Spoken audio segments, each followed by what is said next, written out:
بسم اللہ الرحمن الرحیم۔ ایک مرتبہ دو شخص مچھلیوں کے شکار کی غرض سے نکلے۔ ان میں ایک کافر تھا اور دوسرا مسلمان۔ کافر اپنا جال ڈالتے وقت اپنے معبودوں کا نام لیتا، جس کی وجہ سے اس کا جال مچھلیوں سے بھر جاتا، اور مسلمان اپنا جال ڈالتے وقت اللہ تبارک و تعالیٰ کا نام لیتا، لیکن کوئی مچھلی اس کے ہاتھ نہ آتی، اس کا جال خالی رہتا۔ اسی طرح غروب آفتاب تک دونوں شکار کرتے رہے۔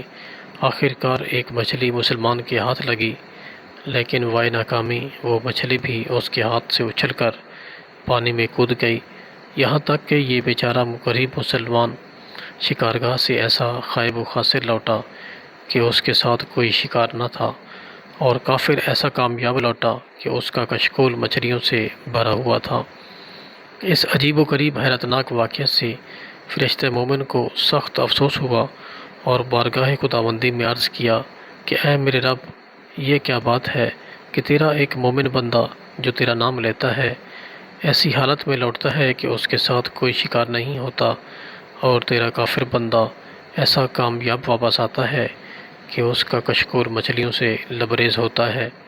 اللہ تعالیٰ نے اس مرد مومن کا عالی شان محل دکھا کر جو اس کے لیے جنت میں تیار کر رکھا ہے، فرشتہ مومن سے خطاب فرمایا کہ اے فرشتہ، کیا اس مقام کو حاصل کرنے کے بعد میرے اس بندہ مومن کو جو رنج جو دنیا میں مچھلیوں کے شکار میں ناکامی کے باعث ہوا باقی رہے گا، اور کافر کے اس بدترین مقام کو دکھلا کر جو اس کے لیے جہنم میں تیار کر رکھا ہے۔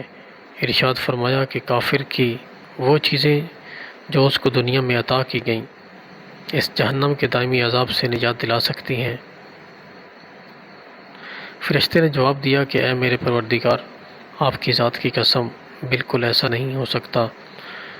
سبحان اللہ۔ اللہ تعالیٰ کے ہاں ایمان کی کتنی قدر و منزلت ہے۔ مسلمانوں، اس کی قدر کرو۔ کسی دنیاوی مصیبت کی وجہ سے پست ہمت اور ملول مت ہوں۔